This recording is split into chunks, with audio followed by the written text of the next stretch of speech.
Day है और उसकी मुनासबत से आज मैसेज दिया जाएगा, क्योंकि मदर डे के हवाला से ही मैंने शुरू में जैसे बताया कि किसी ने फेसबुक पर एक वीडियो अपलोड की थी कि एक माँ अपने बेटे के पास थी और बेटा जो था वो स्ट्रेचर पे बैठा था, उसको कोरोना वायरस हो गया था और वो दर्द में मुब्तला था।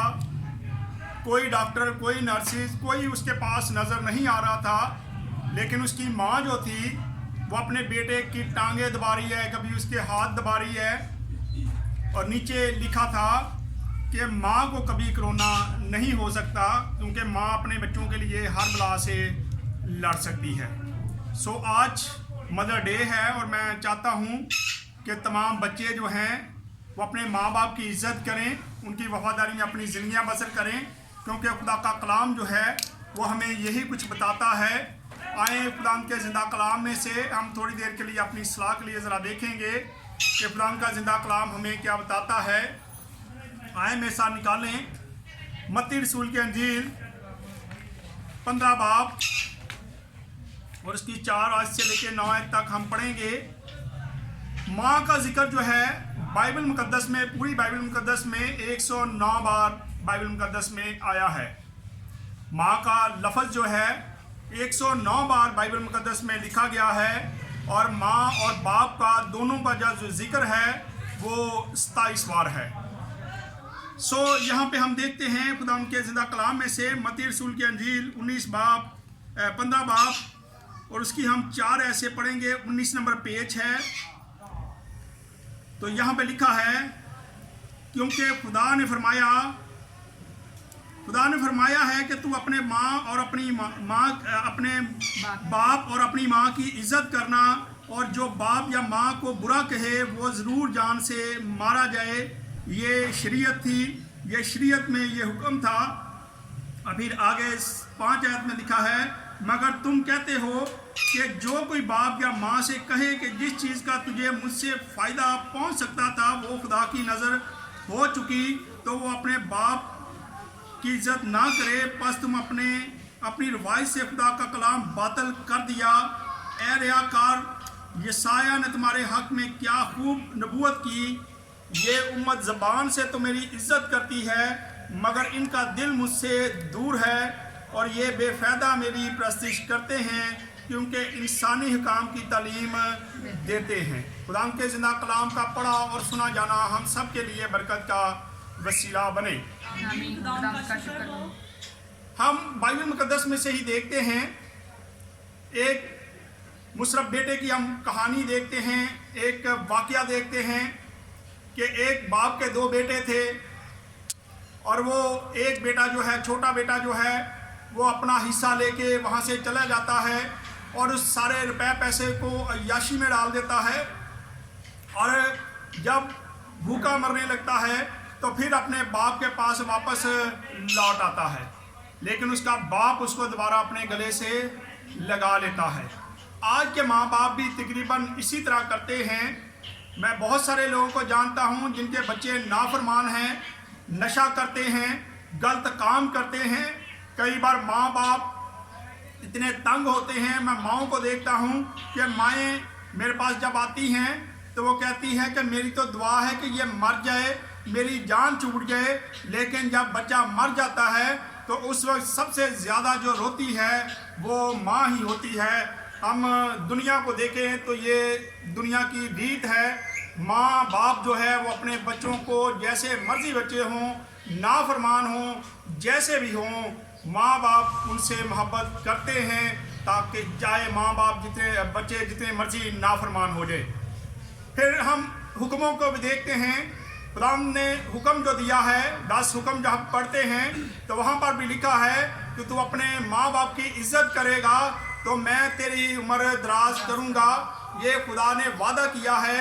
खुदा को पता था कि बच्चे जो हैं नाफरमान हो जाएंगे, वो अपने माँ बाप की इज़्ज़त नहीं करेंगे, इसलिए खुदा जो है बच्चों को लालच देता है और वो खुदा ने सोचा कि शायद लालच दे के ही बच्चे अपने माँ बाप की इज़्ज़त करना शुरू करेंगे। और बड़ी अच्छी बात है, बहुत सारे बच्चे ऐसे भी हैं जो अपने माँ बाप को गले से लगा के रखते हैं, माँ बाप की परेशानी में वो साथ होते हैं। जब माँ बाप को कोई मुश्किल परेशानी आती है तो ख़ासकर बेटियां जो हैं वो अपने माँ बाप के साथ खड़ी होती हैं, और बच्चे ज़्यादा जो हैं, बेटे जो हैं वो बहुत कम जो हैं वो माँ बाप का एहसास करते हैं। तो यहाँ हम पढ़ रहे हैं, दोबारा से आते हैं, 4 आयत में लिखा है, क्योंकि खुदा ने फरमाया है तू अपने बाप और अपनी माँ की इज्जत करना, और जो बाप या माँ को बुरा कहे वो ज़रूर जान से मारा जाए। आज हम देखते हैं कि ऐसे बच्चे भी दुनिया में हैं जो अपने माँ बाप को बुरा भला कहते हैं, उनको गालियाँ निकालते हैं। मैं पिछले ही दिनों मेरे पास एक बहन आई और वो यहाँ पे आकर रो रही थी कि मेरा बेटा मुझे कहता है कि जब तू सोई होगी तो मैं तुझे तकिया तेरे मुंह पे रख के तुझे मार दूंगा, क्योंकि तू मुझे नशे से मना करती है, तू मुझे मेरे दोस्तों से मना करती है, मैं तुझे मार दूंगा और मैं तेरे मुंह पे तकिया रख के तेरा सांस बंद कर दूंगा। और हम देखें तो ऐसे बच्चे भी दुनिया में पाए जाते हैं जो अपने माँ बाप की इज्जत करने की बजाय उनको कहते हैं कि हम तुझे मार देंगे। लेकिन यहाँ खुदा के कलाम में लिखा है कि जो बच्चा ऐसा नाफरमान हो उसे क्या कर दिया जाए, मार दिया जाए। ये पहले एक कानून था, ये एक कानून बन चुका था, अभी भी यहूदी दस्तूर के मुताबिक ये कानून जो है ये लागू है। और हम देखते हैं कि इस कानून के मुताबिक बच्चों को चाहिए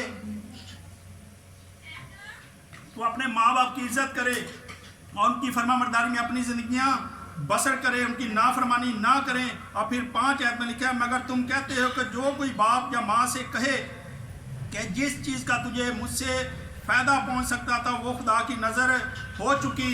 और अगर हम इन चीज़ों को देखें तो यहाँ पे किस चीज़ की मिसाल दी जा सकती है। मेरे ख्याल में जब माँ बाप से बगैर पूछे बताए बच्चे जो हैं अपने हदिया जात अपनी मर्जी से चर्चिज़ में दे देते हैं, और जब माँ बाप पूछते हैं कि आपके पास पैसे थे वो कहाँ हैं, तो आप आगे से ये जवाब दें कि मैंने तो वो दे दिए हैं, चर्च को दे दिए हैं, या मैंने खुदा की नज़र कर दिए हैं। तो खुदा का कलाम बताता है कि ये सारी चीज़ें बेफ़ायदा हैं। ऐसे हदिया जात आपको देने की ज़रूरत नहीं है जिससे आप अपने माँ बाप की फरमाइशों को या अपने माँ बाप की खिदमत न कर सकें, या अपने माँ बाप की जो ज़रूरियात हैं उनको पूरा ना करें, बल्कि आप चर्चिज़ में जाके या पास्टर साहबान को ऐसे पैसे दे दें, तो खुदा इससे मना करता है। खुदा कहता है, आगे पढ़ ले ज़रा 6 आयत को, तो 6 आयत में लिखा है, तो अपने बाप की इज्जत ना करे, बस तुम अपनी रवायत से खुदा का कलाम बातिल कर दिया है। खुदा कहता है कि तुमने अपने कामों से खुदा के कलाम को क्या कर दिया है, बातिल कर दिया है, बेफायदा कर दिया है। क्योंकि खुदा का कलाम बताता है कि तू अपने माँ और बाप की क्या कर, इज्जत कर। और जब हम ऐसी बातें करते हैं तो इससे हम खुदा के कलाम की तौहीन करते हैं, बेइज्जती करते हैं, और हम सोचते लो जी हमने तो खुदा को दे दिया है, और हमारे माँ बाप हमारे साथ लड़ाई करते हैं। लेकिन पहला हक जो है वो माँ बाप का है। आप अपने माँ बाप की ज़रूरियात को पूरा करें, और उसके बाद जो है वो आप चर्चिज़ में या खुदा के खादमों को हदियाजात दिया करें। इस तरह आपको कोई फ़ायदा होने वाला नहीं है। अगर आप ये समझें कि आप अपनी मर्ज़ी से सारा कुछ चर्चिज़ में दे दें, और जब आपके माँ बाप अगर घर में भूखे बैठे हैं या वो बीमार हैं तो उनकी आप मेडिसिन नहीं ला सकते, आप कहते हैं जी सारे पैसे तो मैंने उधर दे दिए हैं, तो फिर इसका फ़ायदा कुछ नहीं आपको होने वाला। इसलिए बहुत ज़रूरी है कि हम अपने माँ बाप की इज्जत करें और उनकी फरमाबरदारी में अपनी ज़िंदगियों को बसर करें। और फिर आगे 7 आयत में लिखा है, ऐ रियाकारो, यशायाह ने तुम्हारे हक में क्या खूब नबूवत की है। ये उम्मत ज़बान से तो मेरी इज्जत करती है मगर इनका दिल मुझसे दूर है। खुदा का हुक्म है कि तू अपने माँ और बाप की इज्जत कर, और जब हम अपने माँ बाप की इज्जत नहीं करते तो इसका मतलब है हम खुदा के हुक्मों को नहीं मान रहे। इसीलिए खुदा आज हमसे सख्त नाराज़ है। खुदा हमसे चाहता है कि हम अपनी तमाम बुरी आदतों को छोड़ दें और ख़ासकर अपने माँ बाप की इज़्ज़त करना शुरू करें, क्योंकि माँ बाप की इज़्ज़त करेंगे तो खुदा आपकी उम्र भी दराज करेगा। आए यशायाह नबी ने ये कहाँ पे कहा था, पढ़ लेते हैं। यशायाह 29 बाब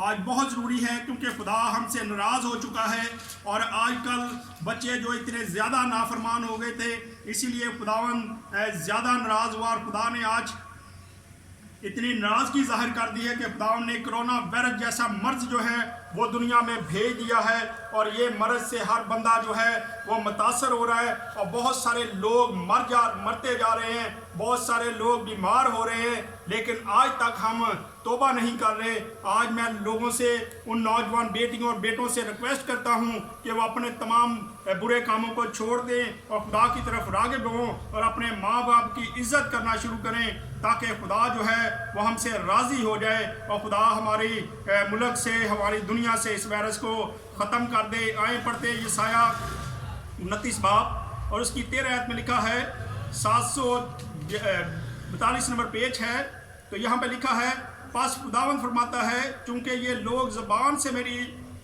नज़दीकी चाहते हैं और होंठों से मेरी ताज़ीम करते हैं, लेकिन इनके दिल मुझसे दूर हैं, क्योंकि मेरा खौफ जो इनको हुआ फ़कत आदमियों की ताज़ीम सुनने से हुआ।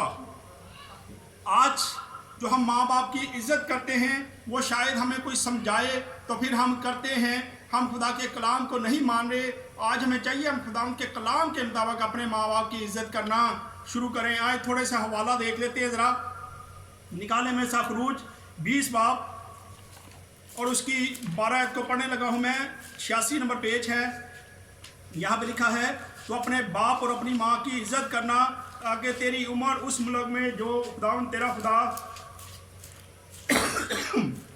तुझे देता है दराज हो।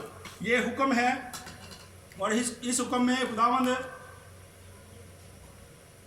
बच्चों से बातचीत करता है और बच्चों को कहता है, तू अपने बाप और माँ की इज़्ज़त करना ताकि तेरी उम्र उस मुल्क में जो खुदावंद तेरा खुदा तुझको देता है दराज हो। अगर आप उम्र की दराजी चाहते हैं तो आज बहुत ज़रूरी है कि हम खुदा के हुक्म के मुताबिक अपनी ज़िंदगियाँ बसर करें, ताकि आपकी ज़मीन पर उम्र दराज हो और इस कोरोना वायरस से आप महफूज हों। फिर खरूज 21 बाब और उसकी 15 आयत में लिखा है, जो कोई अपने बाप या अपनी माँ को मारे वो कती जान से मारा जाए। और आज हम देखें तो बहुत सारे बच्चे ऐसे भी हैं जो अपने माँ बाप पर हाथ उठा देते हैं, अपने माँ बाप को मारते हैं, लेकिन ये खुदा के ख़िलाफ़ बातें जाती हैं, कलाम के ख़िलाफ़ बातें जाती हैं। इतना सख्त हुक्म है उनके लिए।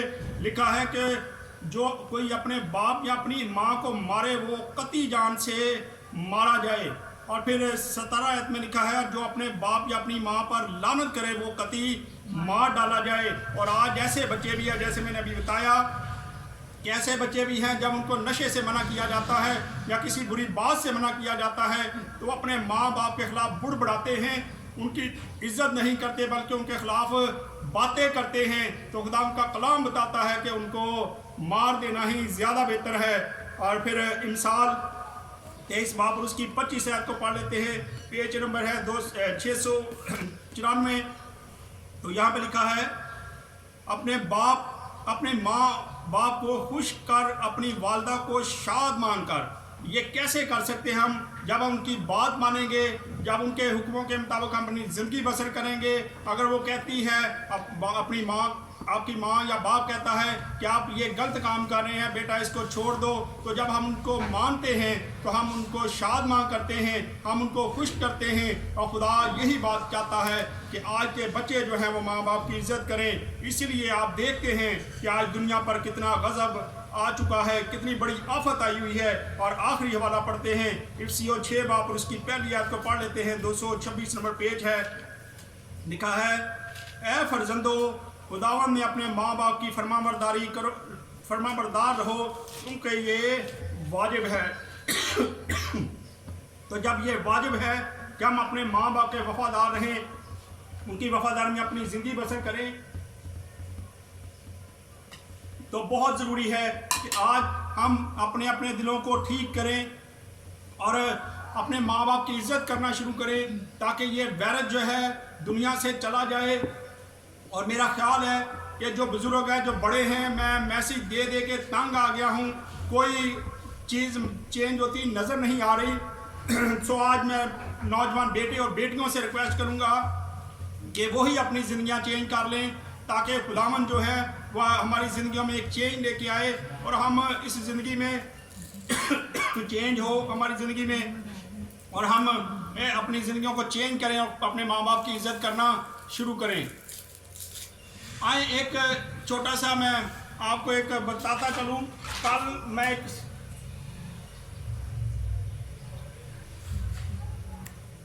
फेसबुक पर ही एक मैं देख रहा था जॉनी लीवर को, जैसे कि आप जानते हैं कि आज वो पास्टर हैं, खुदा उनके खादम बन चुके हैं। वो एक स्टोरी बता रहे थे कि एक बेटा था, जब वो छोटा, उसने पूरी जनरल बात की कि एक बच्चा जब छोटा होता है वो सुबह उठता है और बहुत सारी बातें करता है कि मैंने खाना नहीं खाना, तो उसकी माँ जो है उसके पीछे पीछे चलती है और उसको पूछती है क्या चाहता है। कभी वो कहता मैं मोबाइल लूँगा। मैं भी ऐसे घरों में जाता हूँ जहाँ बच्चे जब खाना पीना नहीं चाहते तो माँ बाप उनको मोबाइल देते हैं, उनकी फरमाइशें पूरी करते हैं ताकि बच्चे जो है वह खाना खा सकें। और वो बच्चे की हर बात को मानते हैं, बच्चे की समझ भी नहीं लगती, लेकिन उनके इशारों से उनको पता चल जाता है कि मेरा बच्चा इस वक्त क्या चाहता है। और वो बताता है कि एक माँ थी, उसके बच्चे को यही इस तरह वो अपने बच्चे को पालती रही, लेकिन जब बच्चा बड़ा हो गया, जवान हुआ, तो बहुत बड़ा ऑफिसर बन गया और उसकी माँ बीमार हो गई।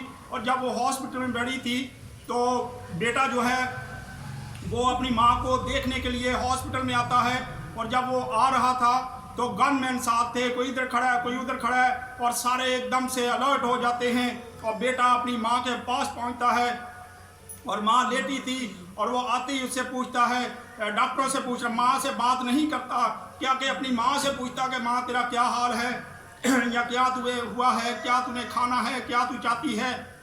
बल्कि आते ही डॉक्टरों को बुलवाता है, डॉक्टर से पूछता कि क्या मसला है, क्या हो रहा है, क्या तबीयत है मेरी माँ की। तो डॉक्टर बताते हैं कि ये कुछ खा पी नहीं रही, अगर ये खाना खाएगी तो ये जल्दी ठीक हो जाएगी, और ये मेडिसिन भी खाएगी, और जब ये खाना ही नहीं खा रही तो हम परेशान हैं, हम कैसे इसको बचा सकते हैं, इसलिए इसको खाना खिलाना बहुत ज़रूरी है। तो बेटा एकदम से अपनी माँ को कहता है क्यों खाना नहीं खा रही, जब तू खाना नहीं खाएगी तो ठीक कैसे होगी। अपनी माँ से ऐसे बात करता है और माँ उससे इशारे में बात करती है, और उस बच्चे को समझ नहीं लगती। जो सारी उम्र जो माँ थी, जब बचपन में था तब माँ उसके हर इशारे का जवाब देती थी, लेकिन वहाँ बच्चा जब वो माँ बात करती है तो बच्चे को समझ नहीं आती, उस बेटे को समझ नहीं लगती।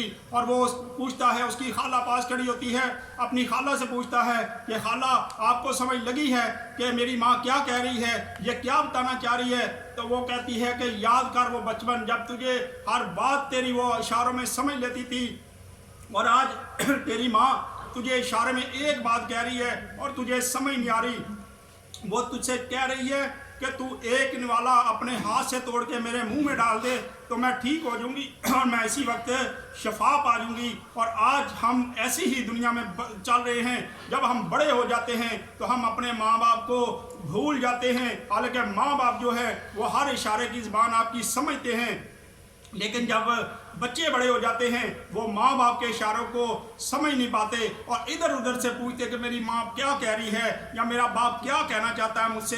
लेकिन मुझे ये बड़ी अच्छी उसकी स्टोरी लगी, बड़ा अच्छा उसने मैसेज दिया लोगों के लिए।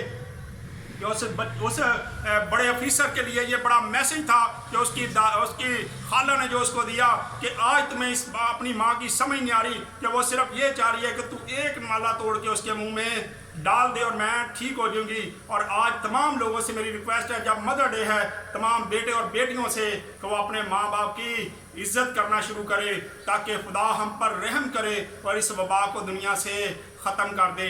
आए खुदा इस कलाम के वसीला से खुदा हम सबको बरकत दे। आए अपने सरों को झुकाएंगे और दुआ करेंगे।